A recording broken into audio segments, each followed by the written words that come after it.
Hola. Hola.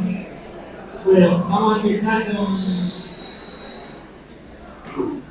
la charla que les voy a comentar. Yo soy cardiólogo.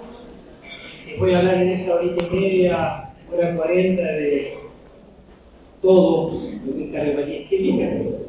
Vamos a hacer un resumen, obviamente lo más práctico posible. No van a tener lamentablemente demasiados contactos con esta enfermedad en lo que queda cursado, lo cual un poco a los cardiólogos nos preocupa por la implicancia que tiene esta patología, que ya la van a ver a medida que la charlemos. Y por lo que implica, les va a explicar cuando empiecen a trabajar, sobre todo en guardias, en ambulancias. Así que voy a tratar de darle algunas cuestiones prácticas, más allá de las cuestiones teóricas que también pueden encontrar en los libros. Yo soy cardiólogo y además especialista en una especialidad que se llama angiografía y cardiología intervencionista. O sea que la especialidad que hago es hacer estudios hemodinámicos, cateterismos, desde el punto de vista diagnóstico y desde el punto de vista terapéutico, lo más habitual que es en esta patología, que es el implante de stent. Vamos a hablar entonces un poco primero de lo que es generalidades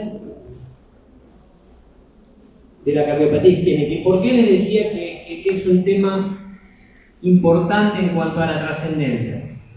Siempre cuando uno se pone ante un tema, bueno, vamos a ver cuál es la magnitud del problema de que estamos hablando. Y fíjense, la cardiopatía isquémica es la principal causa de muerte y mortalidad en todo el mundo, fundamentalmente en los países desarrollados. Esto mejoró en los últimos años en los países desarrollados y aumentó en los países en vías de desarrollo. O sea que los países desarrollados, fundamentalmente Europa y Estados Unidos, han bajado algo la mortalidad. Los países en vías de desarrollo, Brasil, Argentina, la han aumentado. Una estadística de ya varios años reportó en Estados Unidos alrededor de 2 millones de hospitalizaciones por cuadros coronarios agudos, o sea, con dolor de origen coronario agudo a definir. O sea, un número importantísimo de casos.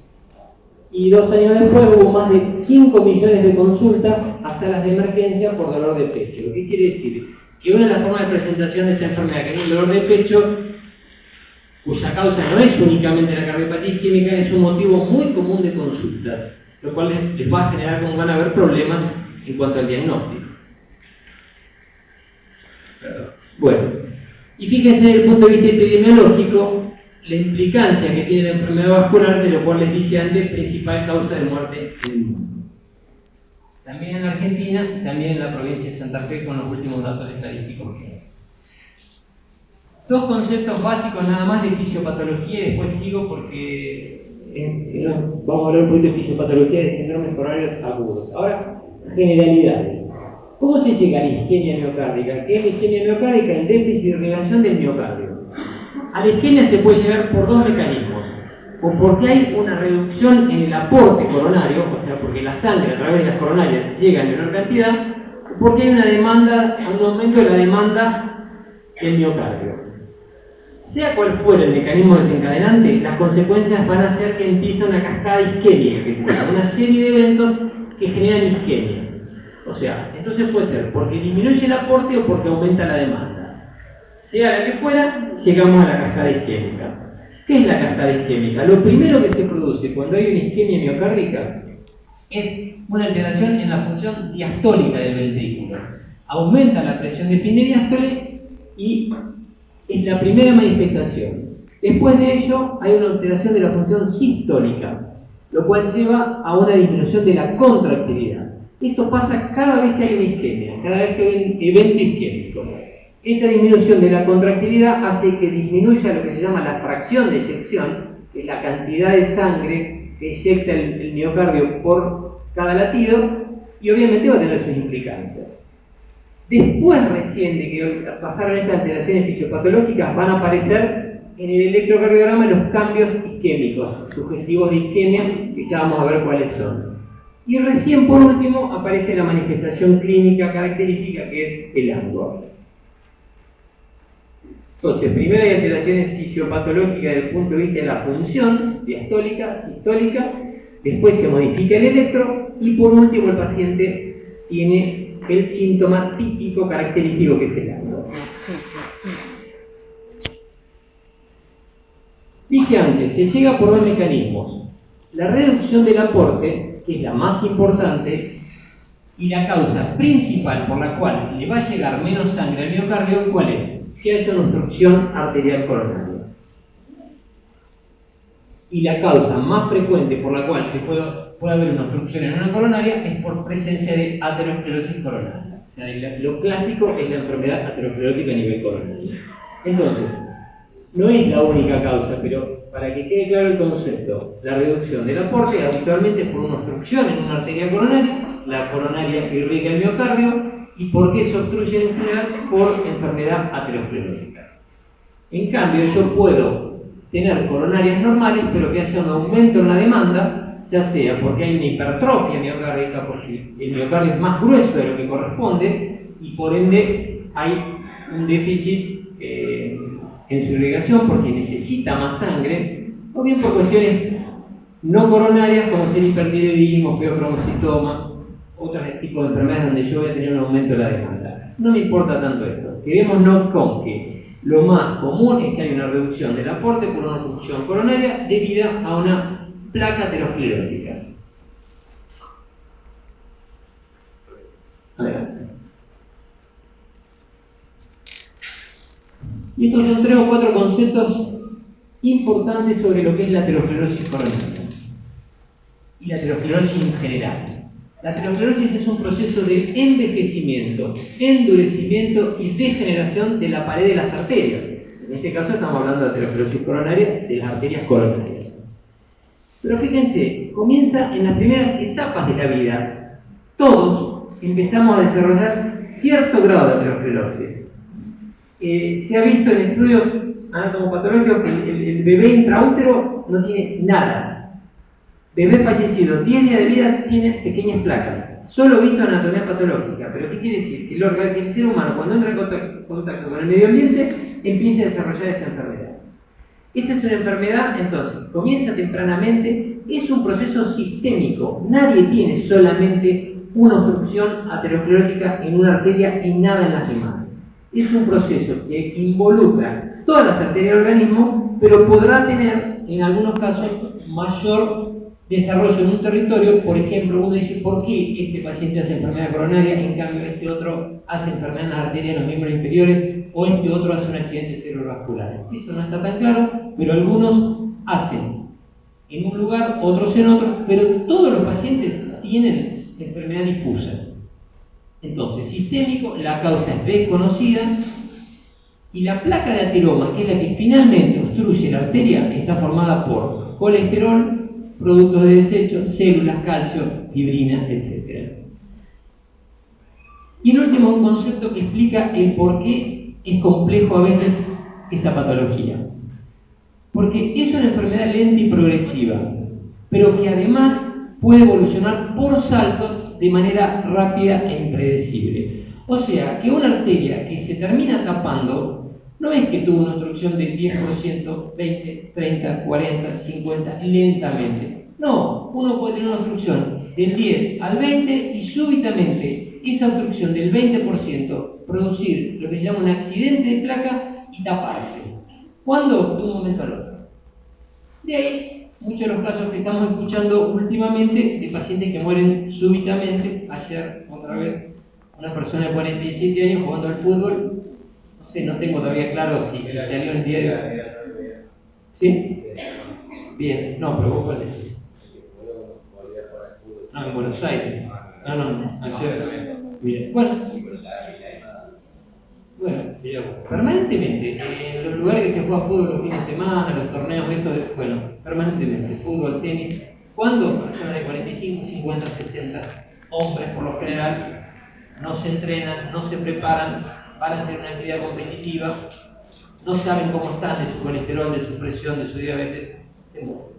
O sea que el problema es que progresa de manera lenta, pero además puede haber momentos en los que hay algo impredecible que hace que una obstrucción era del 50%, que no generaba nada, porque una obstrucción para que a un paciente le genere isquemia tiene que ser, como un concepto así global, del 70% o más. O sea, si yo tengo una obstrucción del 30%, puedo ni saber ni enterarme y no tener síntomas. ¿Cuándo aparecen los síntomas? Cuando la obstrucción tiene tal severidad que sea por lo menos de un 70%. Ahí empieza a haber una reducción de un aporte. Entonces yo puedo tener un 50%, pero si súbitamente se me produce una progresión, la arteria se tapa, infarto, por ejemplo. ¿Está? Bien. Conceptos generales entonces de aterosclerosis coronaria. Ahora bien, ¿quién tiene más chance de tener enfermedad arterial coronaria? Ahí entra el concepto de factores de riesgo. ¿Qué son los factores de riesgo? Son situaciones, condiciones o patologías que aumentan la probabilidad de tener la enfermedad. No dan la certeza de que la tenga, sino que la persona que tenga uno o más va a tener más chance de desarrollar o de presentarla en el futuro. De ahí que el tratamiento preventivo va a ir a intentar corregir, modificar o eliminar estos factores de riesgo coronarios. ¿Cuáles les parece que pueden ser factores de riesgo coronario? Dislipemia, obesidad, tabaquismo. Alcoholismo no es factor de riesgo coronario. Sedentarismo, hipertensión arterial, diabetes. Perfecto. Vamos a ver cómo clasificarlo. Historia familiar. Una de las mejores clasificaciones, a mi gusto hoy en día, es esta, que las divide en, antes se clasificaban en primario y secundario, pero esto es interesante porque ya lleva el concepto de qué hacer con ellos. No modificables, modificables y erradicables. Y vamos a verlo. Obviamente, lo genético, el antecedente, que hay que preguntar, que hay que indagar cuando uno está en un paciente con sospecha de enfermedad coronaria, no lo podemos modificar ni erradicar ni nada, está ahí y va a quedar. Pero también hay que tener en cuenta una cosa, si uno está preguntando, viene un paciente de 50 años, ¿su papá vive? No, murió. ¿De qué murió? Del corazón. ¿A qué edad? A los 85. Eso no tiene tanta trascendencia. Ahora, si viene y me cuenta, a los 42 le hicieron 4 bypass, le pusieron 3 estenos, se murió de un infarto, ahí sí hay un antecedente de peso para el paciente que yo tuve. Esto lo tengo que interrogar. La edad, la prevalencia, dijimos que la aterosclerosis empieza cuando empieza la vida, pero obviamente la mayor prevalencia se da por lo general a partir de los 40 años, 45, 50, aunque en los últimos 20, 30 años esa edad ha ido bajando cada vez más. Pero obviamente, si tengo un paciente de 20 años con un dolor incaracterístico, la probabilidad de que tenga enfermedad coronaria va a ser menor que si tengo unos 60 por un dolor típico sospechoso. ¿Y el sexo? ¿Quién está más predispuesto? El hombre, pero ¿cuándo? Hasta la menopausia. Lamentablemente para las mujeres, no ustedes todavía, pero lamentablemente las noticias no han sido buenas en los últimos años porque la prevalencia de enfermedad coronaria ha aumentado drásticamente y de una manera terrible en las mujeres. Fundamentalmente en la etapa posmenopáusica. Así que, ¿y con qué tiene que ver? Y con el cambio de vida, con la digitalización de todo, de que trabaja, de que tiene el mismo tipo de actividades, el mismo tipo de responsabilidades. Así que la cuestión ahí también es peor. Entonces, el sexo tiene cierta relación en la etapa, más en el hombre, pero en la etapa posmenopáusica. Bueno, modificable. Esto nunca se cura. La dislipidemia se trata, la hipertensión se trata, la diabetes se trata, la gota, la obesidad y el estrés se modifica. O sea, yo con esto, estos son los que tengo que intentar modificar. Y este hay que saber interrogar cuando yo estoy viendo un paciente con posible enfermedad coronaria de causa isquémica. ¿Por qué? Porque no es lo mismo que el paciente sea un hipertenso, que no está medicado ni tratado, que cuando anda por la vida tiene 17 días, a que sea un hipertenso, tratado, medicado y controlado. El factor de riesgo pasa a tener menos peso si la cosa está bien. El paciente va a su médico, lo medican y tiene 12-8, tiene menos chance de desarrollar la enfermedad. Yo se lo tengo que preguntar bien, yo tengo que preguntarle, ¿qué le digo al paciente que tiene epidemia? No, ¿qué sí? A ver, preguntamos como, ¿tiene colesterol alto? No, ¿cuándo se hizo el último análisis? No me hago. A veces no tiene colesterol alto. Todas esas cosas hay que interrogarlas para poder tener claro qué podemos sacar del paciente. diabético, lo mismo, si el paciente es diabético, si toma una pastillita, que controlar la glicemia no, jamás. O si me la controla, el paciente tiene 250, no mejor la glicemia. El paciente está en riesgo. Ahora, si el paciente toma la medicación que corresponde, tiene en ayuno, y un paciente que el riesgo no baja. Todo eso hay que interrogarlo. Pero bueno, son factores de riesgo. Cuanto más de estos tenemos, más chance de que el paciente tenga enfermedad coronaria. Una de las grandes epidemias del siglo XXI, la obesidad, de la cual van de la mano la diabetes, la hipertensión, la dislipidemia. Bien, ¿cuál se considera erradicable? Tabaquismo y sedentarismo. Tabaquismo, grave problema en la República Argentina. Las últimas encuestas o estudios epidemiológicos hablan de entre un 35 y un 40% de la población. Es una bestialidad. La otra vez hizo también una encuesta entre estudiantes de medicina, que hoy no le voy a pedir que levanten la mano, porque no se va a decir que lo pido, me deprimo, porque el porcentaje realmente es espantoso. Se ha hecho una encuesta entre médicos y el porcentaje es preocupante. El último trabajo comparativo, el porcentaje de médicos en Argentina que fuma era del 33%. Médicos. El porcentaje de médicos que fuman en Estados Unidos, que no quiero hacer ninguna cuestión de valor, pero es del 3%. O sea, si yo tengo que dar un consejo sobre dejar de fumar y fumo, ustedes saben que es como es difícil. El obeso difícilmente dé los mismos consejos para bajar de peso que el no obeso. El que no hace actividad física probablemente no tenga la misma, no le dedique el mismo tiempo al paciente en insistirle que haga actividad física. Eso está claramente demostrado. Estos dos son erradicables. Esa es la gran lucha, la gran tarea que hay para que esta enfermedad baje su prevalencia. Bien, entonces, ya teniendo en claro cuál es la causa, que es la aterosclerosis coronaria, un poco de la fisiopatología y qué son los factores de riesgo, vamos a ver cómo se pueden presentar los pacientes que tienen enfermedad, que tienen cardiopatía isquémica, enfermedad coronaria, o sea, cómo pueden llegar a la consulta. ¿Qué les parece a ustedes? ¿Cómo pueden venir? ¿Cómo podemos dividir a este tipo de pacientes? Que un paciente tenga ¿qué?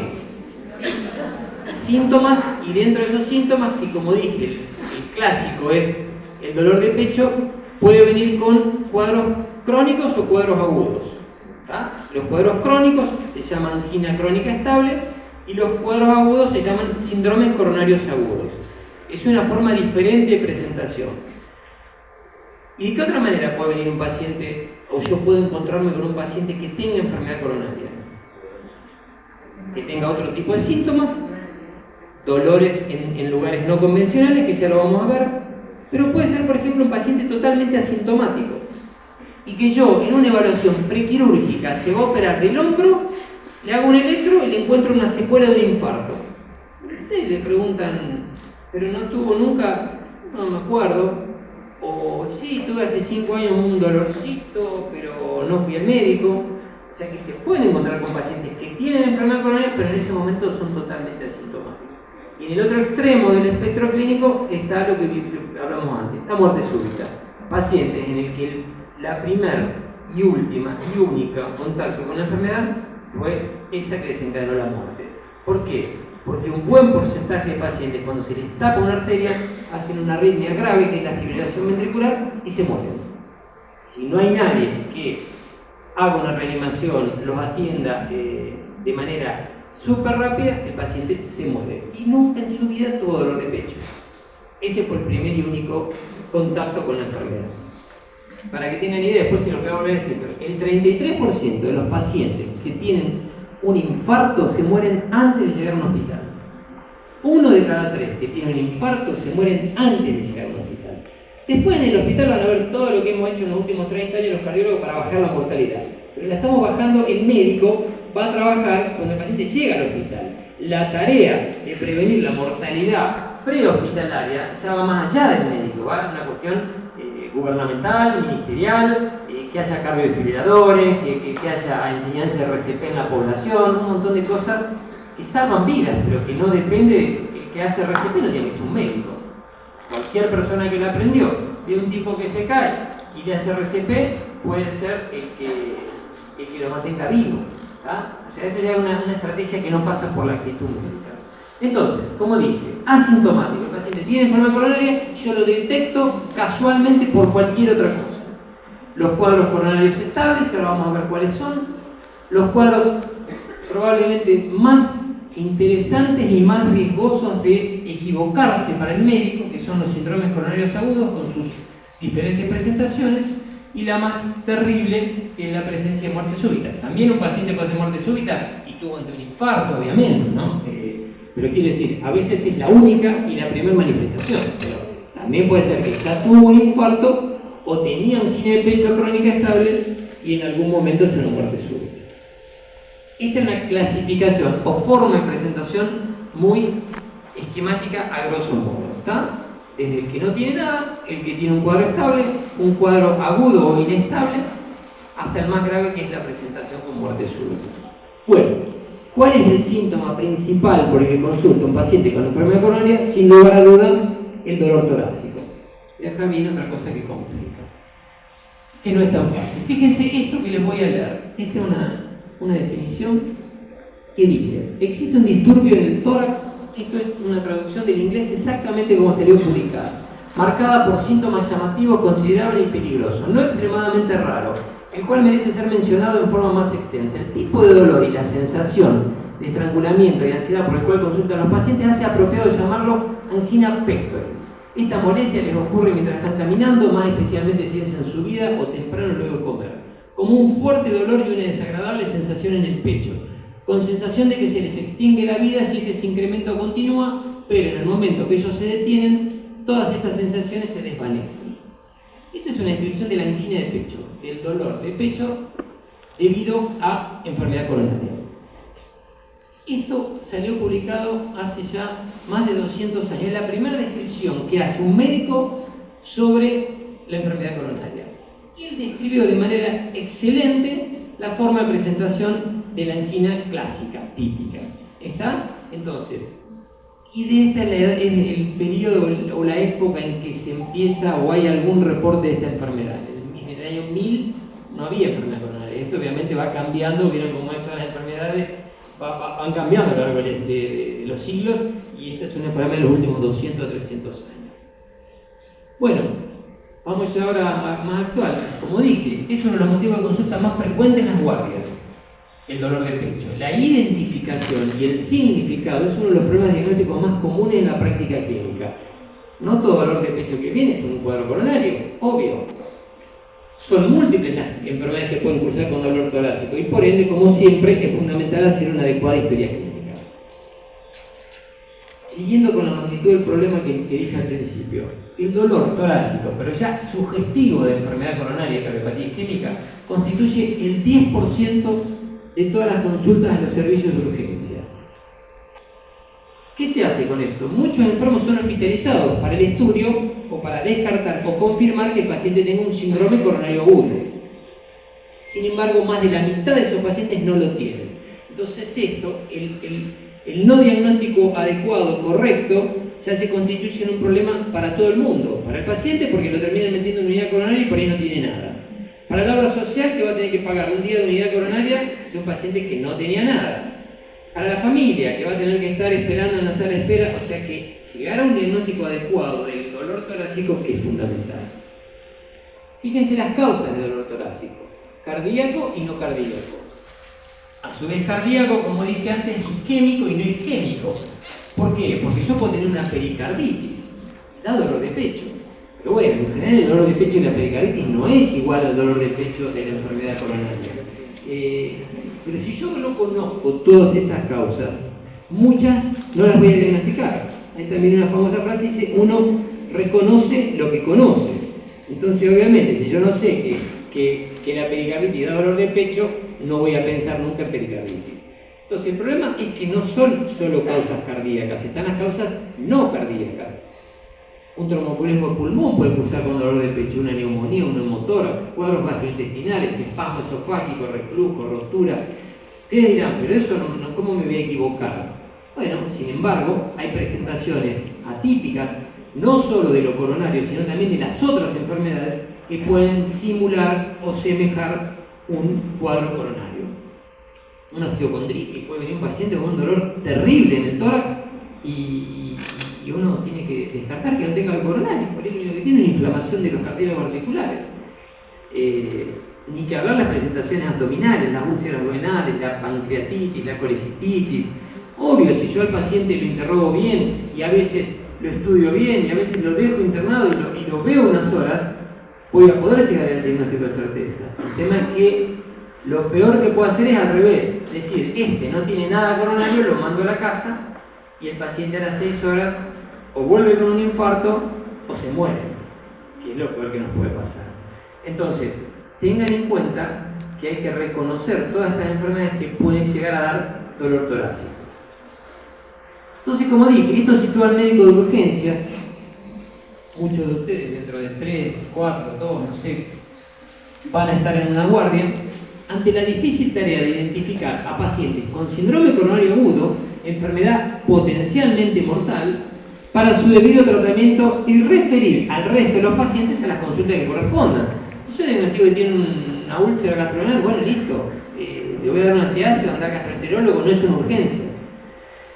Establecer un diagnóstico correcto y un tratamiento adecuado es uno de los problemas más importantes a los que se enfrentan, como dije antes, no solo los médicos y los hospitales, sino todo el sistema de salud y las compañías aseguradoras. Y esto es lo que más preocupa a veces, no tanto en Argentina, porque la cuestión legal en Argentina por suerte zafamos bastante. No solo es un problema diagnóstico, es un problema médico-legal. Fíjense este dato. El 20% de las indemnizaciones por mala praxis médica están asociadas en los Estados Unidos al diagnóstico erróneo del infarto. 20% de todas las indemnizaciones. Además de los problemas anestésicos, de los problemas en los embarazos, en los partos, que son en general las causas, algunas cuestiones quirúrgicas, pero 1 de cada 5 están asociadas en general a muertes por diagnósticos equivocados o inexactos de un infarto. Antes de seguir con otro, ¿qué se hizo en el mundo en el último tiempo para tratar de evitar esto? Se crearon, se inventaron unas cosas que se llaman unidades de dolor de pecho. No sé si escucharon hablar, en algunos lugares en la Argentina hay, en Rosario también hay. Es un lugar, una sala, un ámbito donde un paciente que viene con un dolor de pecho, que yo no sé si tiene un infarto, si tiene un infarto va a unidad coronaria, en el acto. Si no tiene nada, es una paciente joven que tuvo una discusión y tiene un dolorcito, un punticero, no tiene nada, la mando a la casa. Pero esos pacientes que llegan, que yo no puedo descartar qué tienen y que me parece por la evaluación previa que puede ser un cuadro coronario, se los deja en ese lugar. ¿Qué se hace en la unidad de dolor? Y lo más importante, se los mira, se los espera, pero no los llevo a la unidad coronaria para generar, lo tengo que poner, lo desnudo, le pongo una bata, le pongo el monitoreo, le pongo un suero. Por ahí este paciente todavía no lo necesita, simplemente se le hace electrocardiograma seriado, se lo espera a ver si el dolor calmo, si repite dolor, porque por ahí los pacientes vienen y les cuentan, yo tuve un dolor importante así, ahora me calmó. ¿Qué será? ¿Será coronario? ¿No será coronario? ¿Qué hago con este tipo? Y si lo mando y dentro de 2 horas sin parte me meten en un juicio, lo meten en coronario. Y por ahí tenía cualquier cosa menos un cuadro coronario. Entonces, existen estas unidades de dolor, yo lo tengo, ¿cuánto? 6, 12, 24 horas y se lo espera. Electros y análisis, ya vamos a ver qué tipo de análisis se hacen. Si el paciente evoluciona bien, antes del alta se le hace un test de esfuerzo. O sea, se lo somete a un estrés. Los estrés pueden ser de diferentes formas. Puede ser farmacológico, inyectando algún medicamento que genere un aumento de la presión y la frecuencia cardíaca que estresa el corazón, o bien se lo puede subir a la bicicleta y hacerle hacer un esfuerzo. Si el test de esfuerzo o el de provocación es negativo, hay una alta probabilidad de que el cuadro no sea coronario. Lo mando a la casa y los pacientes me dicen, doctor, ¿qué tuve? No sé, pero tenía buen pronóstico. Lo más probable es que esto no sea coronario. Y a veces los diagnósticos de certeza se terminan haciendo 10, 15 después, porque el paciente repite el dolor pero tiene un cuadro digestivo. Pero el tema era que había que hacer algo para no mandar a los pacientes a la casa, pero a su vez bajar costos y no someter a lo que implica una unidad coronaria. En Argentina un día en unidad coronaria es barato, puede llegar a salir 5.000 pesos. En los países desarrollados un día de coronaria son 10.000 a 15.000 dólares. Entonces, el sistema de salud colapsa si yo a todo paciente que me parece que puede tener un cuadro coronario lo interno. Y si además los médicos americanos o europeos dicen, no, me van a hacer un juicio, ni por casualidad, yo lo dejo. Bueno, eso generó que del año 80, ahora en los últimos 20 y pico de años, se crearan estas unidades de dolor de pecho. Y bueno, realmente han ayudado y mucho. Bueno, vamos a ver entonces, vamos a avanzar con el tema del dolor. Hay que saber interrogar el dolor para ya entonces acercarnos a ver si el dolor es de causa isquémica, es de causa coronaria o no. ¿Y qué hay que hacer? Hay que preguntar todo esto. ¿Cuál es la característica? ¿Dónde localiza? ¿Cuánto dura? ¿Cuál es la intensidad? ¿Qué lo precipita? ¿Qué lo alivia? ¿Si tiene o no síntomas acompañantes? Y bueno, entonces, en base a todas estas preguntas vamos a ir viendo cuál es el dolor más clásico, más característico que me hace pensar que el paciente tiene algo coronario. Entonces, ya les digo algo, que un dolor no sea característico no descarta que el paciente pueda tener algo coronario. Y esto es más común en las mujeres. Las mujeres tienen presentaciones atípicas, pero atípicas para lo que era considerado típico antes. No es que, no le duele, no. Es un poco diferente a la descripción clásica. Como antes la enfermedad coronaria era muy común en el hombre, entonces la enfermedad coronaria se le asoció a esa forma de presentación. Hace 30 años, de 10 infartos que venían, 8 eran hombres, 2 mujeres, hoy 5 y 5. Entonces, decimos atípica comparado con lo que está descrito en los libros. Pero entonces, que una presentación no sea la más clásica no descarta. Nunca yo me voy a basar en un dato. Analizaré la edad, analizaré si tiene factores de riesgo, analizaré si al padre le hicieron 3 bypass, como dije. O sea, después de todo eso voy a tratar de concluir. Pero tengo que saber las cosas fundamentales con la consulta en la mayoría. Entonces, las características. Aunque es frecuentemente descrita como un dolor, muchos pacientes pueden referir pesadez, opresión o ardor. Hay una descripción clásica que es la de la pata de un elefante en un dibujito, no sé, en algunos libros. ¿Por qué? Porque los pacientes, muchos dicen eso, tengo una pesadez. Eso es bastante típico, bastante sugestivo de que el dolor es coronario. A diferencia del que viene y dice que el dolor es acá, que señala con la punta del dedo. Entonces siempre igual les digo, que venga y me diga, me duele acá, me descarta el infarto. No, pero es menos probable. La presentación no está en clase. ¿Está? Localización. Localiza de la manera más típica en región retroesternal y puede irradiar a ambos lados del pecho y a los brazos. ¿Es la única forma? No. Hay pacientes que vienen, nos han mandado dentistas, odontólogos, pacientes con angina de pecho con presentaciones atípicas. Le dolía la mano, no tanto, un paciente que le dolía la mandíbula. Fue al odontólogo, no encontró nada, pero aparte le preguntó, ¿cómo te duele? No, yo camino 2 cuadras y me duele. Y me quedo quieto y me calmo. Claro, fíjate en la calle del esfuerzo, anteesfuerzo. Esa es una, y la de los cuadros digestivos de acidez también. Pongan un paciente, el paciente tiene cuadros de acidez de 10 años, pero ahora viene con una acidez que se le produce cuando camina 2 cuadras y le calma cuando se queda quieto. También no existe la acidez ante el esfuerzo. El paciente le parece que es como lo que tuvo antes. Consulta al que lo venía viendo, tipo va al gastroenterólogo. Y si el gastroenterólogo es lúcido y le interroga bien, y si en lugar de interrogarlo le sacude el endoscopía enseguida, se dedica a interrogarlo, ese por ahí lo va a mandar al cardiólogo. Y hay casos de eso, hemos visto, o sea, hay muchas presentaciones atípicas. Entonces hay que conocerlas, pero también hay que conocer primero la clásica. Duración. Una angina, ¿qué es lo habitual? Que dure 1 a 3 minutos luego de que uno se queda quieto. Siempre estamos hablando de los esfuerzos. Si el paciente camina una cuadra y empieza a oler, ¿qué tiende a hacer? Quedarse quieto. Se queda quieto, calma rápido. Eso es una presentación a favor de que habla de que es probable que sea el cuadro coronario. La relación con el ejercicio, entonces, como dije, en general es aliviada, es provocada por esfuerzo y rápidamente aliviada cuando el paciente se queda en reposo. Esas son características que hablan de que el cuadro es altamente sospechoso y típico de un cuadro anginoso. Cuando ya vamos a ver esta presentación que es la angina crónica estable, ¿qué es la angina crónica estable? Es un paciente que tiene dolor anginoso, dentro de lo que ya expliqué, que en general es ante el ejercicio o estrés emocional, que alivia con el reposo, o bien con esto que es la nitroglicerina, que es una medicación que ya se le da cuando uno ya lo diagnostica, y que ocurre en general en pacientes que tienen enfermedad coronaria que involucra por lo menos a una arteria coronaria. Pero lo que define que el cuadro es crónico es que no haya modificado su frecuencia e intensidad en los últimos 3 meses. O sea, que yo voy a definir que un cuadro es crónico después de un tiempo. ¿Por qué? Porque es un paciente que empezó con dolores ante los esfuerzos que sigue siempre igual. Mucha gente lo que hace a veces es autolimitarse, no consultan, muchas veces esto se diagnostica retrospectivamente o por cualquier otra consulta, va por lo que fuera y uno haciendo interrogatorios generales, dice, ¿no te duele nunca el pecho? Sí, yo cuando caminaba 3 cuadras me dolía, me quedaba quieto y me pasaba. Y ahora no camino más 3 cuadras. Claro, entonces puede que mejore, pero porque está haciendo un tratamiento, se está autolimitando. Entonces, decimos que es crónica cuando por lo menos han pasado 3 meses.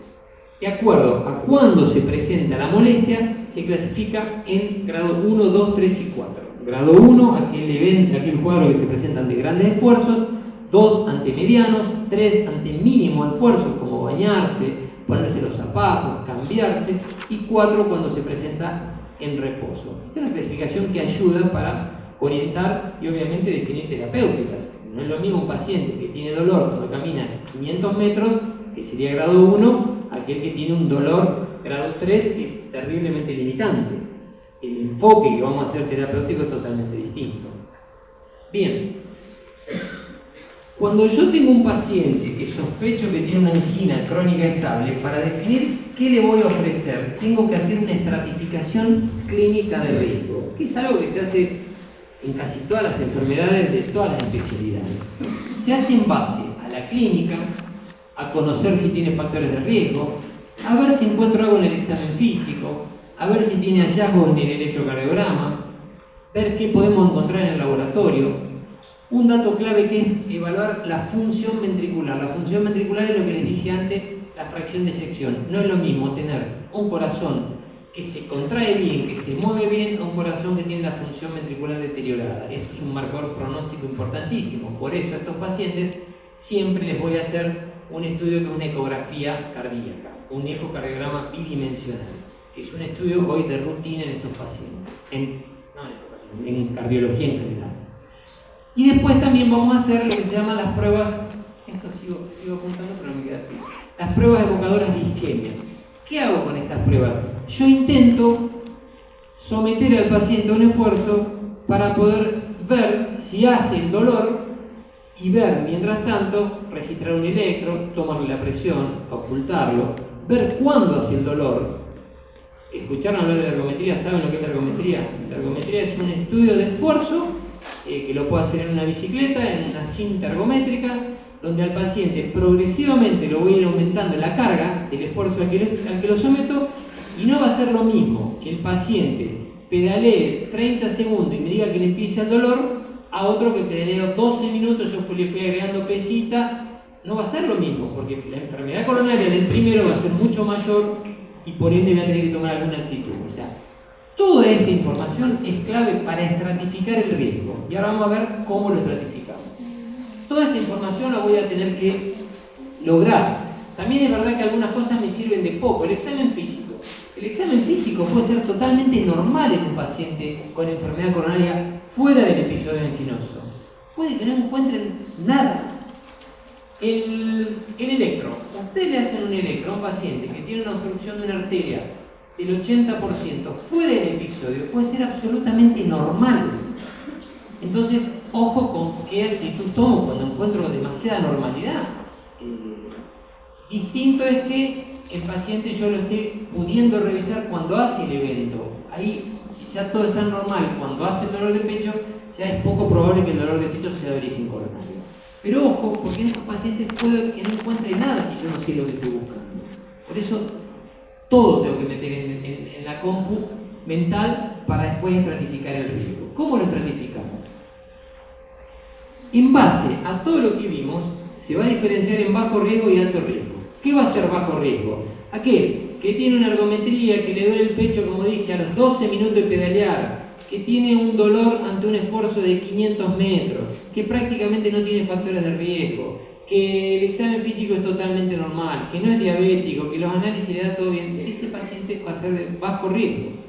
Aquel paciente que tiene la fracción de eyección deteriorada, que el dolor es importante, que se presenta ante mínimos o moderados de esfuerzo, que tiene un montón de factores de riesgo, que tiene alteraciones familiares, en base a todo eso lo divido en esos dos grandes grupos, bajo riesgo y alto riesgo. Y entonces, en base a lo que yo ya predetermino el riesgo que tiene, lo vamos a estudiar distinto y lo vamos a tratar distinto. Al paciente de bajo riesgo, fíjense que yo todavía ni hablé de cómo está la arteria coronaria. Me dicen, ¿qué sabe si tiene una coronaria? Si el paciente tiene un cuadro de dolor sugestivo de enfermedad coronaria, pero es de bajo riesgo, a ese paciente no le vamos a hacer un cateterismo. No va a ser necesario.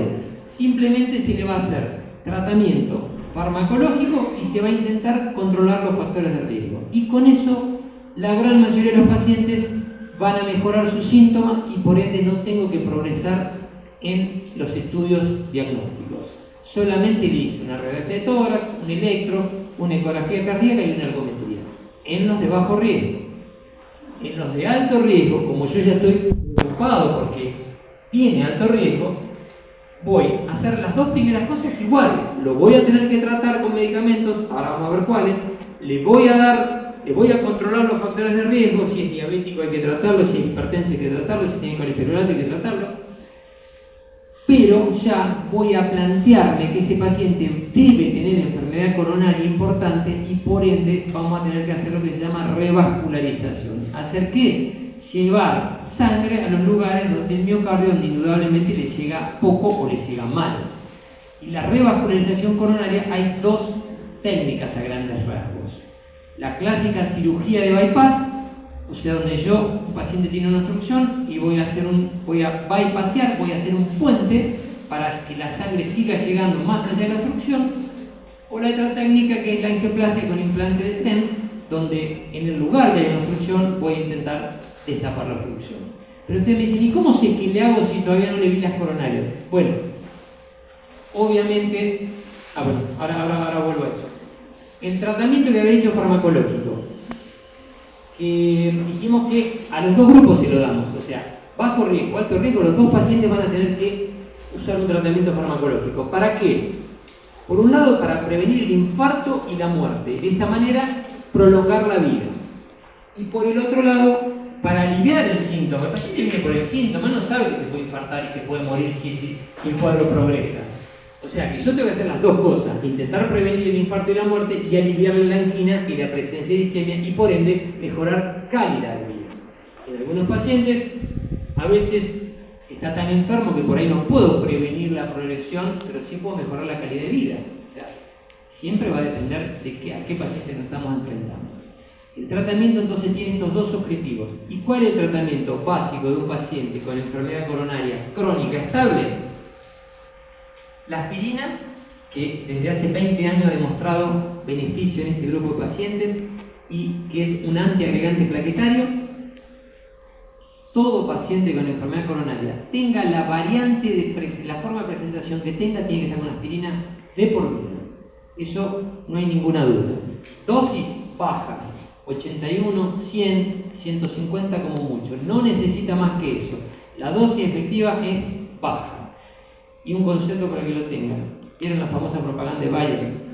Es una aberración eso. O sea, intentar que todo el mundo tome una aspirineta por día debería ser censurada por el Ministerio de Salud. No hay ningún trabajo publicado en la literatura que haya demostrado que como prevención primaria sirva. ¿Qué es prevención primaria? Es darle a alguien una droga a alguien que no tuvo todavía un evento. No tuvo ni infarto, no tuvo ni ACV. Eso ya se han hecho estudios con miles de pacientes. A la mitad se le da, a la mitad no se le da. Y se lo sigue. No ha demostrado un beneficio absoluto de la aspirina en este grupo de pacientes. Por eso, esa publicidad, o mucha gente que cree y viene y le van a decir en el consultorio, cuando usted haga el consultorio, no, yo me tomo una aspirineta porque mi primo tiene una stent, la toma, entonces me debe hacer bien a mí también. Error. ¿Está? Entonces, ojo con eso. Y uno dice, ¿qué me va a hacer una aspirineta? 100 miligramos de aspirina, una vez, probablemente nada. 100 miligramos de aspirina, 2 años, tomaron 750 aspirinas. Probablemente el riesgo de hemorragia digestiva está. Una hemorragia digestiva, un paciente que se muera por aspirina de manera indebida, gravísimo. Entonces, ojo con este tipo de cosas que a uno le parece que no hacen nada. Usted me dice, ¿pero hay hemorragia digestiva por 100 miligramos de aspirina? Sí. No les quepa ninguna duda. Cuando estén con los gastroenterólogos, pregúntenle. Bien. ¿Qué más le voy a dar a estos pacientes? Drogas de estos grupos que son los que se llaman beta bloqueantes. ¿Para qué doy los betabloqueantes? El betabloqueante, por un lado, baja la frecuencia cardíaca y baja la presión arterial. Y esos son dos determinantes fundamentales del consumo de oxígeno. Si yo tengo un dolor, el paciente hace un dolor de pecho cuando camina 3 cuadras. Pónganle que cuando hizo 3 cuadras tiene una presión de 14,8 y una frecuencia cardíaca de 100. Si yo logro que camine las 3 cuadras con una presión de 12,8 y una frecuencia de 70, no va a ser angina, porque no llega a lo que se llama el umbral anginoso. El umbral anginoso es multiplicar la presión por la frecuencia cardíaca. Si yo logro bajar algunos de esos dos determinantes, el paciente va a poder hacer lo mismo y no va a tener isquemia. No tiene isquemia, no tiene dolor. Entonces, es un tratamiento que mejora, obviamente, calidad de vida. En algunos casos, los betabloqueantes pueden estar contraindicados, el paciente puede no tolerarlos, y ahí tengo que dar otro tipo de drogas, como los calcioantagonistas y o los nitratos de acción prolongada. ¿Está? Y los calcioantagonistas, habitualmente el más usado es el diltiazem, y los nitratos de acción prolongada vienen en dos formas de presentación que ustedes habrán visto en algún familiar, que pueden ser o por vía oral o los parches. Hay unos parches que tienen nitroglicerina, se liberan lentamente y es otra de las formas de administrar esta droga. Se pueden dar con los betabloqueantes, en lugar de los betabloqueantes, juntos, dependerá cada caso. Y la otra cosa que ha demostrado formar parte del arsenal terapéutico de estos pacientes es los hipolipemiantes que están dentro del grupo de las estatinas. ¿La dieron en fármaco acá? Bueno, simvastatina, atorvastatina, rosuvastatina, hay varios con alguna ventaja unos y otros, pero en líneas generales son excelentes y son... Siempre hay que tener cuidado con las estatinas. Hay que dársela a todo el mundo. Al paciente que viene también como prevención primaria con 2,20 de colesterol. No se dejen influenciar, o por lo menos sin que se den cuenta, con la industria farmacéutica. Si todo el mundo toma estatina, venden más. Ahora, que ha sido uno de los grandes descubrimientos de los últimos 15 años, no les quepa ninguna duda. Y que ha modificado la historia natural de esta enfermedad, no les quepa ninguna duda. Pero ojo, que la tome y que la tiene que tomar. ¿Está? Bueno, eso forma parte del tratamiento que dije que van a recibir la mayoría de estos pacientes. Y volviendo, aquel paciente que le hago todo, le doy el tratamiento farmacológico, le intento controlar los factores de riesgo, pero a su vez es de alto riesgo, tengo que plantearme la revascularización y para entonces, para saber qué va a ser mejor, si ponerle 3 bypass, ponerle 4 stents, tengo que conocerse a la anatomía coronaria. Y entonces, ¿qué tengo que hacer? Hacerle bueno, esto no es tan fácil, como no podemos, entonces hay que hacerle la coronariografía. Y bueno, un poco siempre de esto les doy algo más porque yo hago esto, nada más. Capaz que si la clase de cardiopatía isquémica la da otro, le daría menos jerarquía a este. No importa. Entonces, esto para que vean cómo se ve una coronariografía y en qué consiste. En entrar con un catéter, llegar hasta el ósteo de la coronaria e inyectar yodo. El yodo se mezcla con la sangre y hace que yo pueda ver el interior de la arteria coronaria. Así como estudio la coronaria, puedo estudiar lo que quiera, una carótida, una mesentérica, lo que pueda.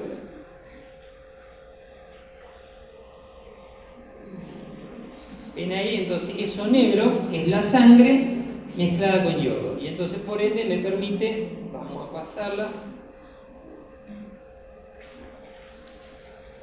Ahí está fija. Entonces yo con esto, si se acuerdan algo de anatomía coronaria, identifican cómo están las arterias. Esta es la coronaria izquierda, ese es el pedacito de catéter. La coronaria izquierda se divide en dos, descendente anterior y circunfleja. Y yo lo que voy a ver es si los bordes de las arterias son lisos. Si esto es así, no tiene nada. Ese paciente tiene coronarias normales, no tienen coronarias normales. Cuando decimos coronarias angiográficamente normales, yo con esta técnica no veo la pared. Yo no sé, y aparte comparo partes con otras. Pero por lo menos digo, no veo ninguna obstrucción. A diferencia, pónganle de este paciente. No, esta es una coronaria derecha que tampoco tiene nada importante.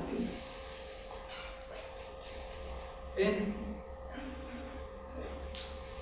Ahí está quietita, entonces no es tan liso, tan sanito como el otro, pero fíjense que no se ve ninguna obstrucción. El trayecto es más o menos. Los puntos negros, esto, que a veces. Perdón. Esto simplemente es una codadura. Es que vos estás viendo que la arteria da una vuelta, pero no es nada, no es enfermedad. Si vos la ves en movimiento, cuando se despliega, se deja de ver ese punto más negro. Pero ahora les quiero mostrar simplemente para que tengan idea. ¿Ven esto? ¿Ven esto? Ahí, me dicen, no, pero la arteria tiene que venir por ahí. Bueno, ahí no se ve negro. ¿Por qué? Porque hay una obstrucción, hay una placa aterosclerótica que está obstruyendo la luz. Eso es una obstrucción severa de una arteria coronaria. Y miren, de la coronaria izquierda a la rama descendente anterior. Y acá, ¿la ven? Una obstrucción severa en la parte proximal de la coronaria derecha. Entonces, ese paciente tiene una obstrucción mayor al 70%. El territorio que depende de esa arteria va a estar isquémico. Podrá tener síntomas. No sabemos qué síntomas tiene. Una misma obstrucción coronaria puede llegar a dar un cuadro agudo, un cuadro crónico, un infarto, muerte súbita. Pero sí o sí va a tener isquemia endocárdica. ¿Qué? Ah, ¿eso ahí? ¿Esto?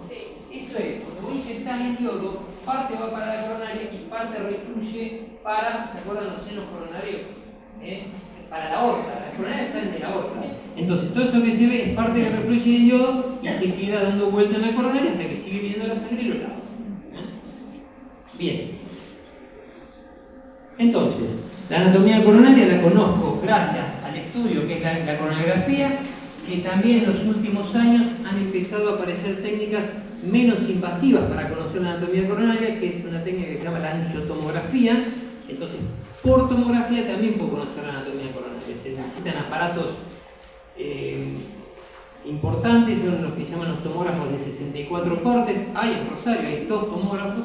Sigue todavía sin tener la exactitud y la certeza que tiene esta técnica. ¿Por qué? Porque la angiotomografía lo que hace es una reconstrucción de la arteria. Yo acá inyecto el contraste y veo por dónde va. Es un estudio directo. En cambio, en la angiotomografía lo que hace el equipo es se inyecta yodo endovenoso y después reconstruye con cortes muy finitos cada arteria coronaria y por ende permite verlo. Debido al movimiento de las coronarias, debido a la respiración, todavía no es tan fácil tener las mismas imágenes. Pero sin duda que dentro de muy poco la coronaria la voy a poder ver por tomografía y probablemente lo que hagamos nosotros sea ir a tratarla. O sea, el cateterismo va a haber que seguir haciéndolo porque vamos a tener que seguir poniendo stent. Bueno, hasta acá es la parte que les dije de lo crónico y si tienen alguna pregunta, 2 minutos y si no seguimos con la parte de cuadros rojos. ¿Estás muy en bola en la o está todo clarísimo? ¿Por alguna pregunta? Bueno, dije que la forma de presentación era una esta, pero que esta no es la que más me preocupa, porque esta es la que se puede ver en el consultorio. La angina crónica estable no tiene un relativo buen pronóstico si uno hace bien las cosas. Si uno al paciente lo trata, lo controla, el paciente se cuida. Pero el problema está que muchos pacientes con enfermedad coronaria debutan con presentaciones agudas, que son las muchísimo más graves. Y la clasificación de los cuadros coronarios agudos se hace, hay también 250 clasificaciones. Por suerte, en el último tiempo apareció una clasificación que se las dejo acá, que es como salió presentada. Esta es una presentación del año 2001. Y fíjense, en base a pacientes con dolor de pecho presentados de manera aguda, se clasifica en base al electro. Que uno de los problemas que tengo cuando doy esta charla es que en general no saben nada del electro. ¿O me equivoco? No me equivoco. Es que no saben casi nada, ya que involucra todo. Bien. Esto ha sido uno de los grandes avances en la clasificación de los cuadros coronarios, basarse en el electro. Y la clasificación divide en 2 grandes grupos. Que el paciente tenga un hallazgo en el electro, que se llama supradesnivel del segmento ST, ahora les voy a mostrar algún electro, o que no tenga supradesnivel del segmento ST, no que tenga intra, que no tenga supra. O sea, que a los cuadros coronarios agudos los divido en 2. Que en el momento del dolor tenga el electro supradesnivel del ST o que no tenga supradesnivel del ST. ¿Y por qué tiene tanta importancia trascendente, tanta trascendencia? Porque lo más probable es que el que tenga supradesnivel del segmento ST, que es eso que vamos a ver en un electro que vale 5 pesos hacerlo, lo más probable es que tenga una oclusión total de una coronaria. Y el enfoque terapéutico es ir a intentar destaparla lo más rápido posible. Aquel que no tiene el supranivel del ST puede tener un cuadro, va a tener un cuadro coronario agudo, pero no es tan urgente, no es tan emergente. Y el tratamiento es otro.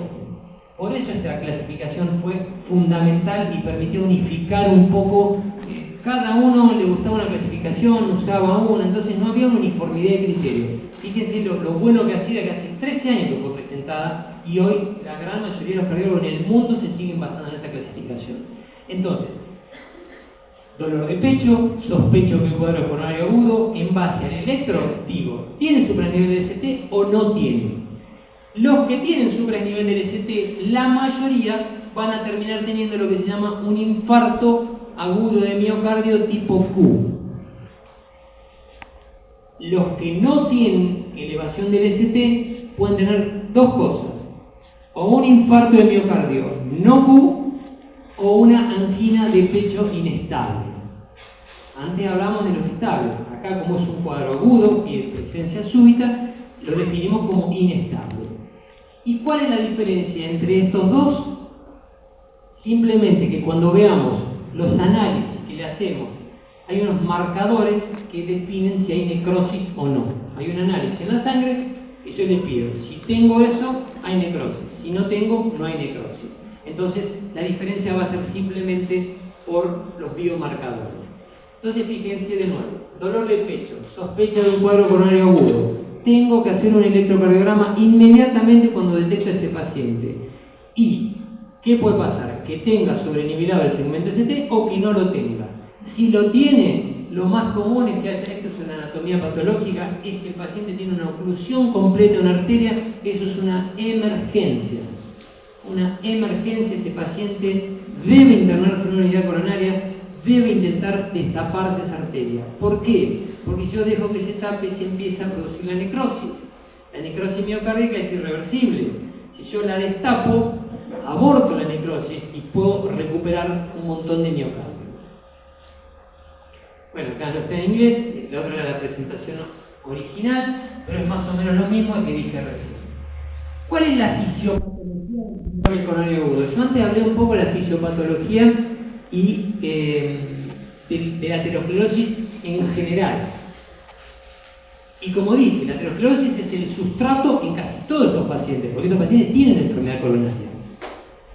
Pero el evento inicial del cuadro agudo es la rotura o fisura de una placa aterosclerótica. Ese paciente que dije que podía tener una obstrucción de un 50%, se rompe la placa, eso expone el colágeno en la circulación. Esto estimula la activación plaquetaria, se produce adhesión, agregación plaquetaria y finalmente se forma un trombo. El trombo que hace tapa la arteria se tapa, el paciente va a hacer dolor, va a hacer supranivel del ST y el paciente se va a hacer un infarto. Entonces, el secreto de por qué se produce esto es eso. ¿Y por qué se produce esa rotura?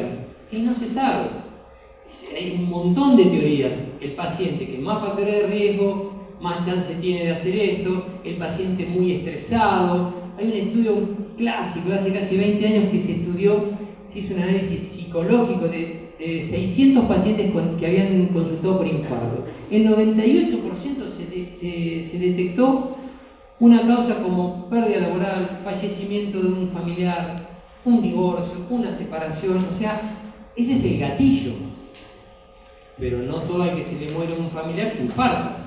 ¿Tá? Muchas veces el estrés por el conflicto o la angustia es gatillo, pero acuérdense que primero tengo que tener la aterosclerosis coronaria.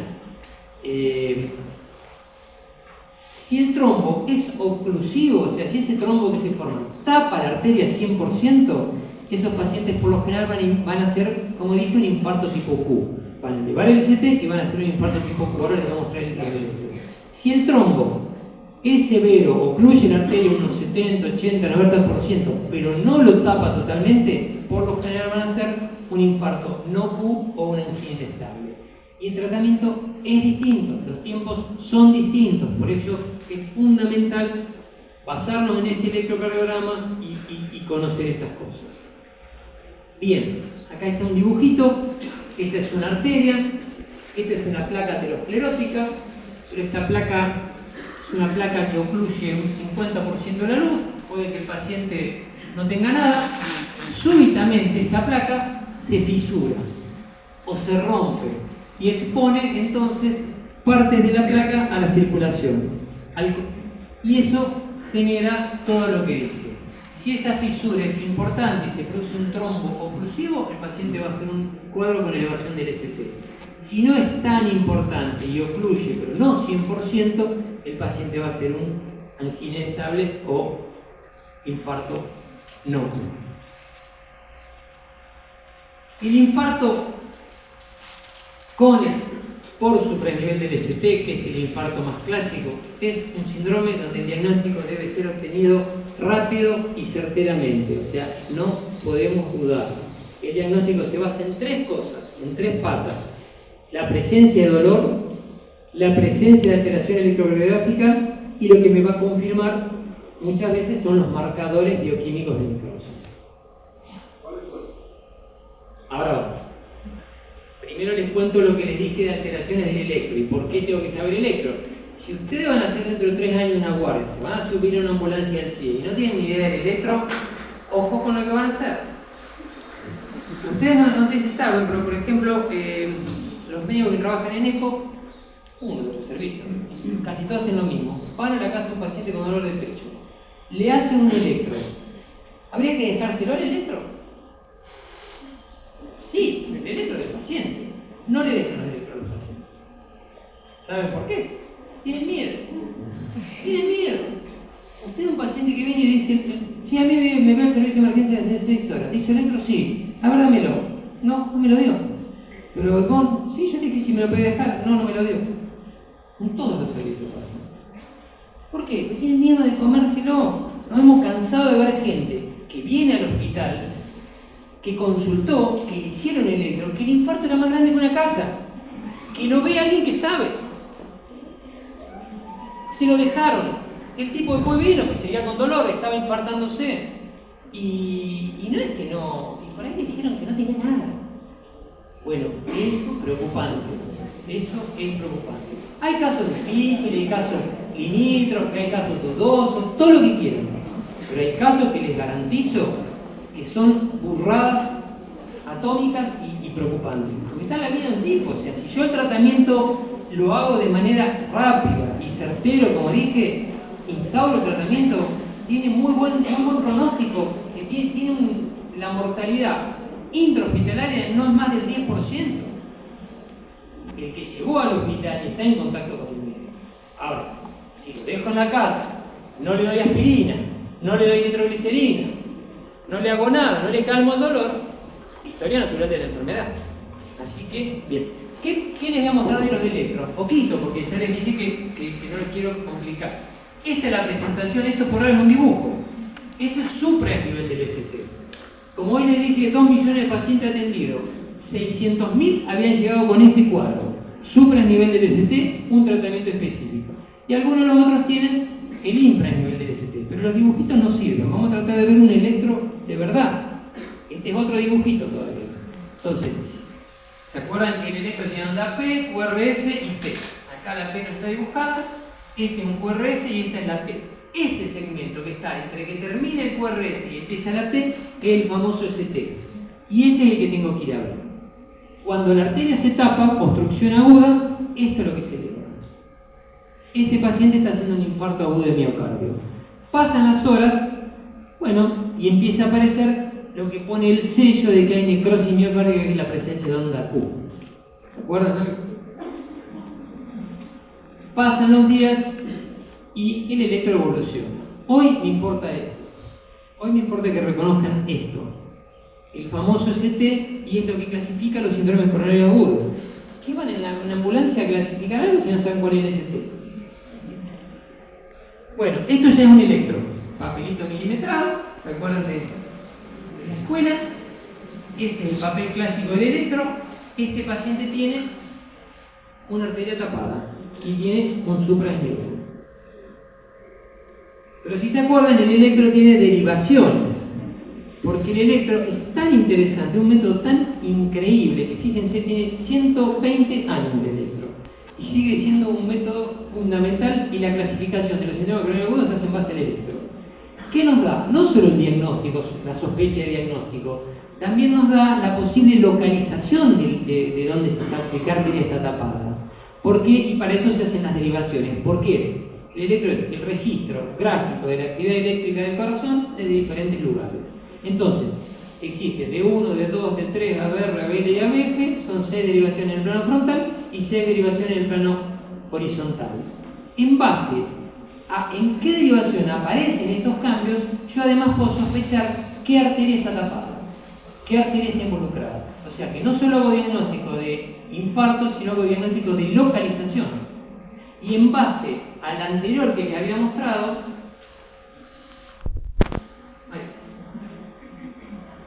que era este, hago diagnóstico del momento evolutivo. También puedo sospechar cuánto hace que se le tapó la arteria.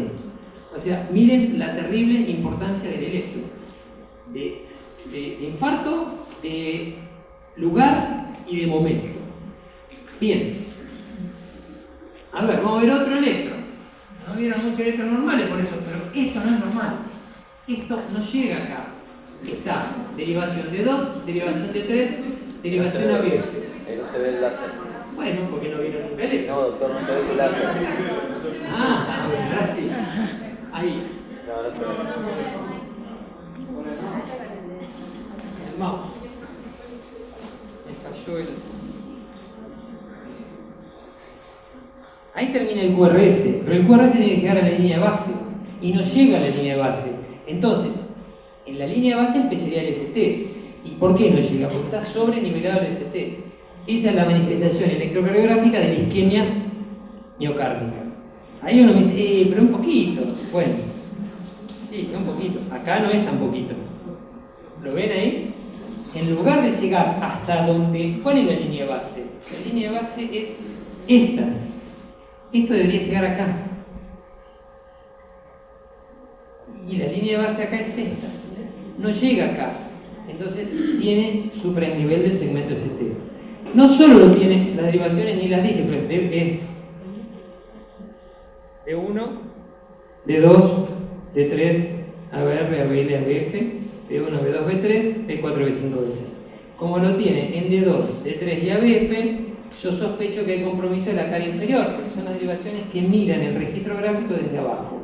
Y como además también tiene supradesnivel en B5 y B6, sospecho que tiene algo en la cara lateral. Entonces miren toda la información que da. Vamos a ver otro. Ah, no sé qué hay otro. Tenía más, pero se volvían locos. Entonces, bueno, hay que ver electros, pero bueno, tengo que ver. Primero electros normales. No son fáciles los electros. A veces un electro que puede ser sugestivo en un paciente, en el otro es una alteración inespecífica. Nunca hay que analizar un electro sin ver al paciente. Yo siempre digo, cuando uno está, los residentes de coronario, los residentes de cardiología, están durmiendo a las 3 de la mañana y viene el medicato en la guardia y dice, mirame este electro. Mal, ya arrancan mal. ¿Por qué? Porque no está viendo al paciente, no está interrogando al paciente. El interrogatorio de alguien que tiene un poco más de información no es la misma del que recién empieza.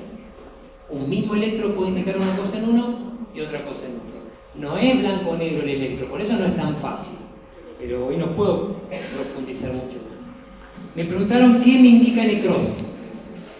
Estas son las 3 enzimas clásicas que se usan desde hace más o menos 40 años y que hoy no debería ser lo que uno pide, que eran la CPK, la TGO y la LDH. ¿Y por qué? Porque son inespecíficas, porque son enzimas que todos tenemos en la sangre. O sea, yo me hago un análisis, tengo CPK.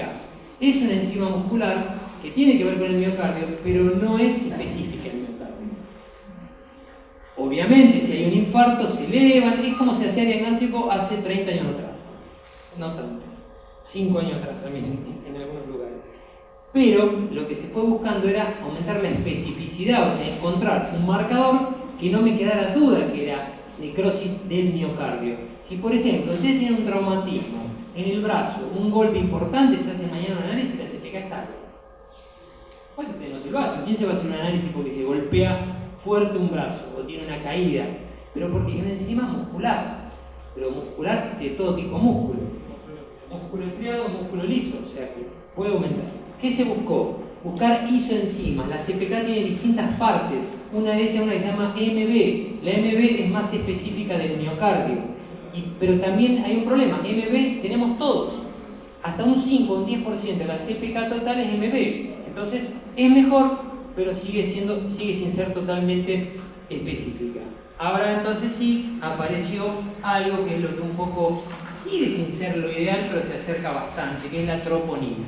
Y la troponina, que hay de dos tipos, la T o la I, es una enzima que se eleva y que en general yo no tengo en sangre. Digo en general porque hay en algunas patologías que podría haber algo de troponina que no son debido a un infarto, pero vamos a lo habitual y no a lo particular. Como regla, esta es una enzima específica, muy sensible, que detecta pequeñas necrosis. Uno ve a veces pacientes que vienen con un dolor, que la troponina es positiva y que la CPK es normal. Entonces uno dice que no tuvo un infarto, no, sí tuvo un infarto muy chiquitito. Hubo poca necrosis. Entonces, se aumentó la troponina, pero no alcanza a elevar la CPK. ¿Me querías preguntar algo? Sí, la CPK que no es que se aumenta a tanto por ciento de más específico. Esa es la MB. La MB es lo que usábamos cuando no había troponina. Por ejemplo, en más del 10 por lo menos. También depende de los laboratorios y los reactivos. Entre el 5 al 10% habitualmente la CPK total es MB. Cuando vos tenés un aumento de la CPK total y el aumento es a expensas fundamentalmente más de un 20% de la MB, es altamente sugestiva de que hay necrosis miocardial. Pero siempre hay en sangre, entonces por eso seguía sin ser. Lo que cambió la historia de esto y que rediseñó la definición de infarto, porque ahora la definición de infarto con certeza es aumento de troponina, fue que se detectara esto. Así que esto realmente es muy importante. Bueno, entonces, ¿cómo tratamos un infarto? ¿Qué dije? Que si la arteria está tapada, yo me voy a referir pura y exclusivamente al infarto ahora con supranivel del ST, en donde dije que la arteria está tapada. ¿Y por qué? Porque quiero que se queden con el concepto de que hay que hacer con esos pacientes. A esos pacientes lo que tengo que hacer es recanalizar y reperfundir la arteria infartada. Y yo vuelvo a llevar sangre al miocardio, en el cual la coronaria se tapó, le va a calmar el dolor, número 1. O sea que estoy haciendo un tratamiento de calidad de vida. Y obviamente voy a limitar la necrosis. Totalmente dependerá en cuánto tiempo la abro. Si a la arteria la abren rápido, la necrosis va a ser chiquitita. Si demoran mucho, va a ser más grande. Y si demoran mucho, no van a lograr nada aunque la abran. Por eso hay una ventana de tiempo que se llama. O sea, yo no puedo ante un infarto decir, bueno, vení mañana que te la abro mañana. No, ya está, se infartó y no puedo hacer nada. Entonces hay un concepto que, no sé si dónde estaba, pero que se llama tiempo en músculo. O sea, tiempo que se pierde, músculo que se pierde. Y hoy en día el tratamiento de elección del infarto agudo hay dos estrategias. Destaparlo con un trombolítico intravenoso. ¿Qué es un trombolítico? Es una droga que se le da por vía endovenosa para intentar disolver el coágulo que está tapando la arteria. Esa es una estrategia, pero la de elección hoy en día es detectar al paciente, llevarlo a una sala de cateterismo, hacerle un cateterismo de urgencia, ver cuál es la arteria coronaria tapada y destaparla. ¿Cuánto tiempo es lo ideal para hacer eso? Menos de 90 minutos de que el paciente consultó, de que el dolor comenzó. Y ahí es donde yo voy a lograr muchísimo más, un muy buen objetivo si consigo eso. Si yo lo llevo a cateterismo, pero demoro 3 horas de que me lo mandan de Baigorria, la ambulancia fue, lo buscó, no había ambulancia, estoy perdiendo tiempo y el beneficio que tengo se está perdiendo. Sí, yo cuando dije cuál es el ideal no quiere decir que sea el mejor es que vos tengas. Para que tengan una idea, en Argentina el 50% de los infartos no se hace nada de esto, ni una ni otra.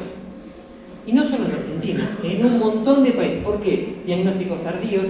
En la culpa del diagnóstico no está solo el médico. Si el paciente no va rápido, nosotros no podemos hacer nada. Y usted me dice, ¿y cómo no va? Porque no todos los pacientes se presentan igual. Uno puede tener un infarto y una molestia. Entonces, si no hay alarma y el paciente no consulta, se va a comer infarto en su casa o cuando llegue al hospital, porque el dolor le sigue, es tarde. La ventana de tiempo ideal son 6 horas. Uno debería intentar destapar la arteria en 6 horas. Entonces, si yo tengo la posibilidad de llevar a la sala de cateterismo, es la mejor. Si no tengo, porque vivo a 300 kilómetros de un lugar que tenga una sala de cateterismo, hay que darle un trombolítico. Por eso lo mejor o peor depende de qué tenga. Lo malo es no darle nada.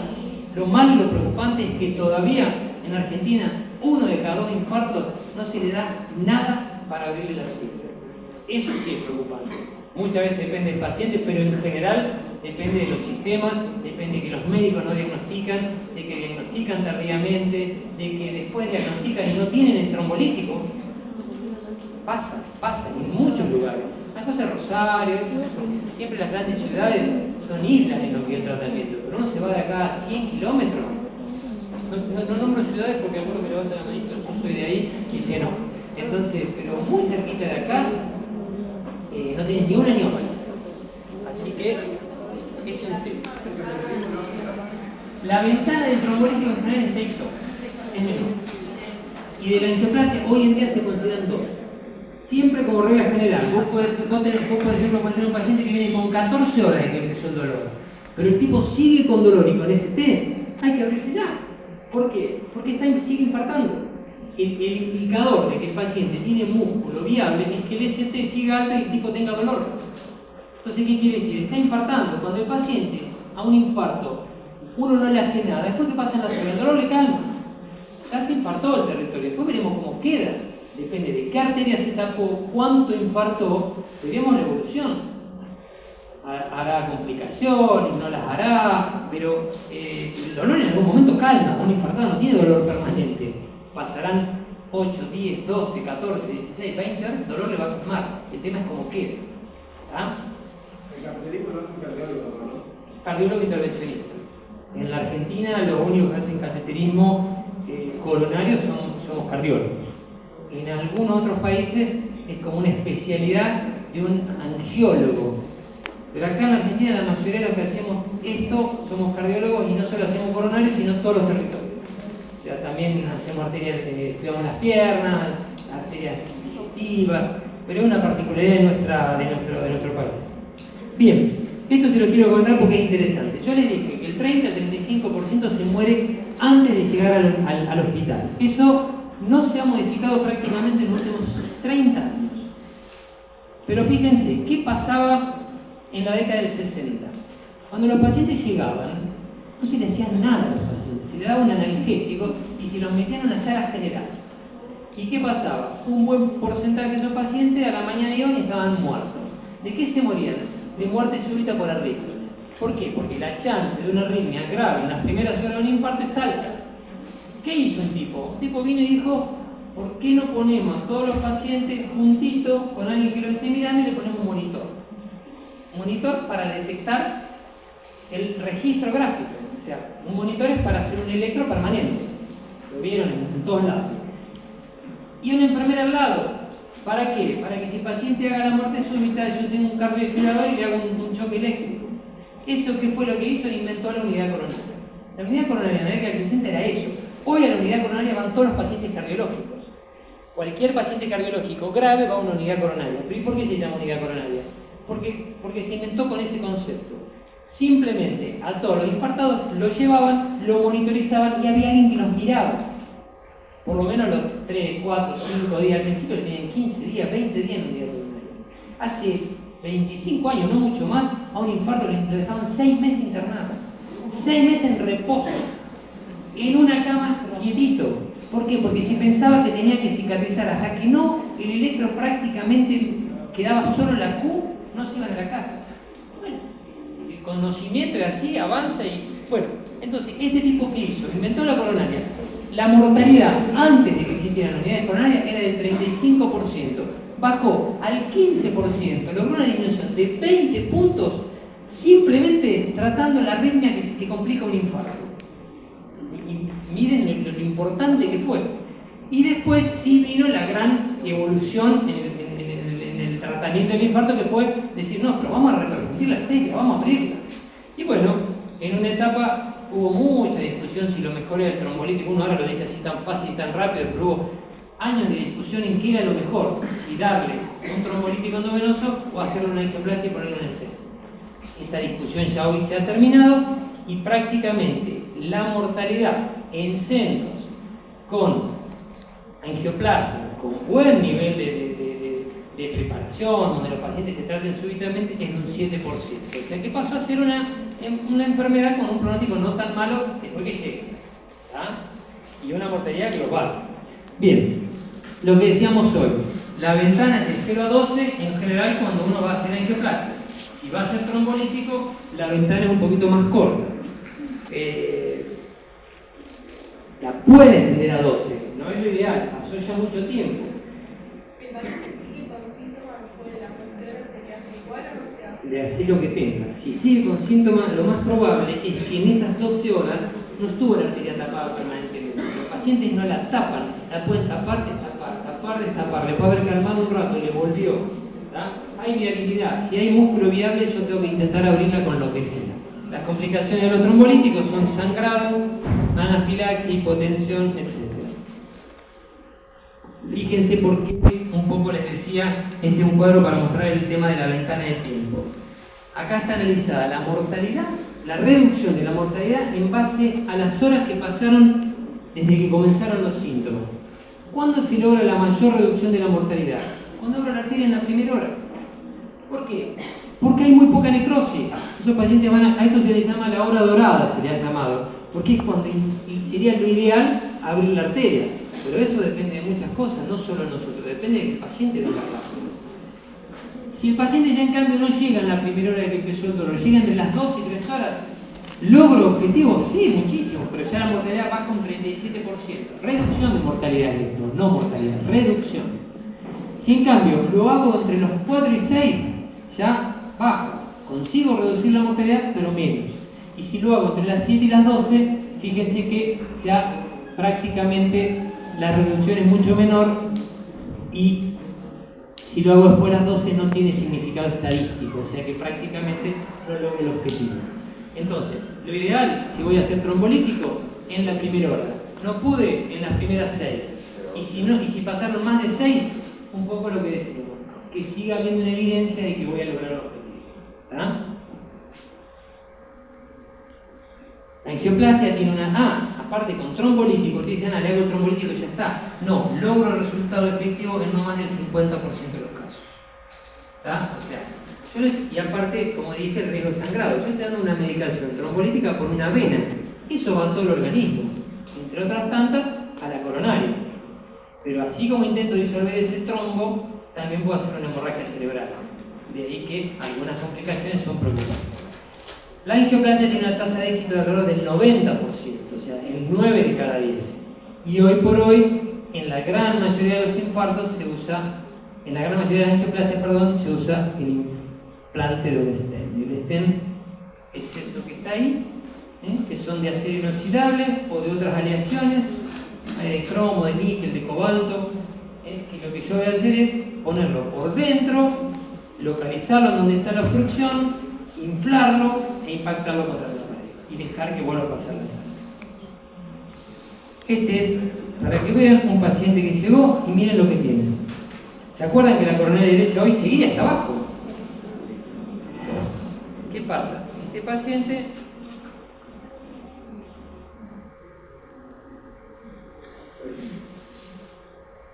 tiene una oclusión a ese nivel.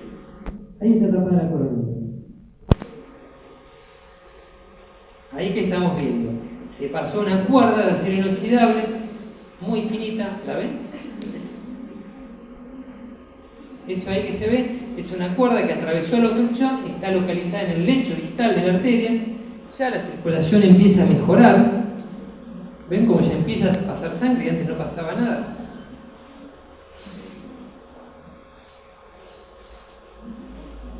Se le implantó el stent y prácticamente uno puede decir que la coronaria no tiene nada. Bueno, ese es el resultado ideal que uno debería lograr. A ese paciente el dolor le va a calmar y después cuánta necrosis haga va a depender de con cuánto tiempo hicimos el tratamiento. Si fue, yo puedo lograr un muy buen resultado angiográfico y salvar poco músculo, ojo, esto es lindo para las fotos, Pero si yo eso lo hice tardíamente, por ahí logré poco y nada. Entonces, el basal, la arteria tapada ahí, y acá, después del implante. Fíjense la historia natural que pasó en el mundo con el uso de los trombolíticos y de la angioplasia. La técnica más usada en la década del 90 eran los trombolíticos. 47%, 7% de angioplasia. Para allá por el 2000 hubo un trabajo científico publicado que demostró claramente el beneficio de la angioplastia con implante STEM y se empezó a imponer como técnica. Y fíjense, para el año 2005, cómo las curvas se cruzaron. El 40%, esto es de Estados Unidos, no es Argentina, el 40% casi angioplastia, 22 líticos. Sumen los dos, ¿qué les da? 60. En Estados Unidos, en el año 2005, el 40% de los pacientes no se le hacía nada. Eso sigue siendo preocupante. Acá, más. Sí. Sí, hoy le podés hacer prácticamente, casi no hay una contraindicación absoluta, sobre todo cuando estás ante una complicación gravísima. Él viene y dice, soy alérgico a yodo. Primero, en el momento, imagínate, está con dolor de pecho, se está infartando, en los tiempos, pero tenés chance. ¿Qué le haces? Una carga alta de corticoides, antialérgico de tipo la diphenhidramina, y llamás a un anestesista. ¿Por qué? Porque la peor complicación que te puede hacer es un edema de glotis o un shock anafiláctico. Si te hace alguna de esas, lo intubás y ves qué hacer. Pero la gran mayoría de los pacientes que dicen que son alérgicos al yodo han sido alérgicos 15 años atrás, 20 años atrás, ante algún yodo diferente a lo que se usa hoy. Hoy, con los yodos que se usan, la alergia grave es rarísima. Y si el paciente vuelve a hacer algo programado, y que hablar que pretratándolo, las chances son bajísimas. Pero a este tipo yo no tengo tiempo de pretratarlo. A ese hay que inyectarle yodo apenas llegó. Entonces ahí lo trato con medicación endovenosa. ¿Qué le doy a un infarto? Un poco lo mismo que dijimos antes, obvio. La aspirina, antes que nada, la aspirina hay que dársela cuando uno lo ve, ni dudar. Y en agudo no se le da los 100 miligramos. A un paciente que se infarta, que no venía tomando aspirina porque no se conocía coronario, porque no tenía nada, hay que darle 500 miligramos, o sea, una aspirina grande, idealmente que la mastique. Es fea, pero ¿para qué? Para que el efecto sea más rápido. 500 miligramos y después va a seguir con 100 miligramos por día. Pero hay que darle analgésico. Este paciente está, así como les dije, que algunos podían venir con una molestia, otros vienen con un dolor que se muere, que realmente es espantoso. Entonces, ¿qué le voy a dar? ¿Le voy a dar un diclofenac, un ibuprofeno? No, hay que darle un analgésico potente, derivado de morfina, y nosotros lo que hemos usado es morfina. Lejos es excelente como analgésico porque además los deprime un poco en el sentido de los duerme. A pesar de que es muy difícil dormir a un paciente que tiene un infarto, porque si tiene un dolor intenso, hasta que no le abren la arteria, el paciente no se calma.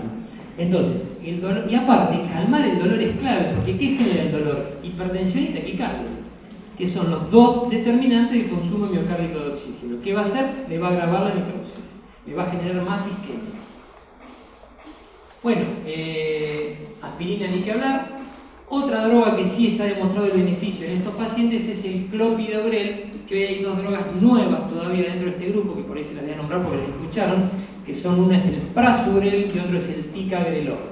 Estos son antiagregantes plaquetarios que actúan por otro mecanismo y recontra inhiben a la plaqueta.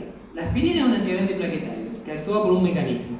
Estos dos le han dado a llamar, estoy volviendo loco, ¿viste? Pero para que estos otros actúan por otro mecanismo, inclusive le han llamado a la superaspirina. Bueno, el efecto es inhibir a la plaqueta. ¿Por qué? Porque cuanto más la inhibo, mejor pronóstico tengo. Obviamente todo tiene un costo. ¿Cuál va a ser el costo de inhibir mucho la agregación plaquetaria? El sangrado, obvio. Nada se hace sin un costo. Ahora acá hay mucho para salvar y menos para perder. Ahora, el que tiene la hemorragia y a veces la pasa mal. Pero no queda otro. Si está hipotenso, todas estas drogas que dijimos, la aspirina y el clopidogrel, no hay ningún riesgo. Si está hipotenso, estás sin problema. Primero porque los nitritos no se los vas a poder dar, que es una de las cosas que disminuyen la precarga, mejoran la presión de la arteria. ¿Se acuerdan cuando habíamos hablado? En la caja boba. ¿Habla de Alejandro? Yes.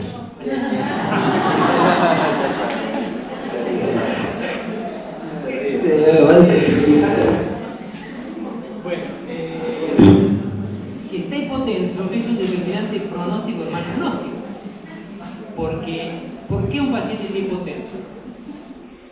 Una, que tenga un infarto grande y que esté generando shock, que tenga insuficiencia cardíaca, son todas complicaciones. Entonces ahí, primero, el trombolítico está prácticamente contraindicado. Si vos tenés un paciente con 70 históricas, no le podés hacer un trombolítico. Entonces, sin duda que te enfrentás con un problema. Los betabloqueantes los voy a dar, pero en la fase aguda no tienen tanta determinación. En la fase aguda hay que abrirles la arteria. Que abrirles la arteria. Las estatinas lo mismo, pero ya les digo. Bueno, terminamos casi. Conclusión. La cardiopatía isquémica, con sus diferentes formas de presentación, constituye, en la actualidad, la causa número 1 de mortalidad a nivel mundial. La presencia de factores de riesgo se asocia fuertemente a la probabilidad de presentar síntomas compatibles con cardiopatía isquémica. El dolor torácico es el síntoma principal en la presentación de esta enfermedad, un adecuado interrogatorio es clave. La angina crónica estable es una de las formas de presentación. Habitualmente los pacientes dan tiempo a estratificar el riesgo y en base a ello hacer una terapia adecuada. Los síndromes coronarios agudos constituyen la presentación más crítica, en la cual el diagnóstico debe ser rápido y certero. Un diagnóstico preciso permitirá hacer una terapia adecuada. El tiempo que se demora para iniciar la terapia de reperfusión en el infarto se pierde músculo. Acuérdense siempre de esa frase de tipo. Así que la imagen que uno tiene a veces del corazón no es igual a la otra.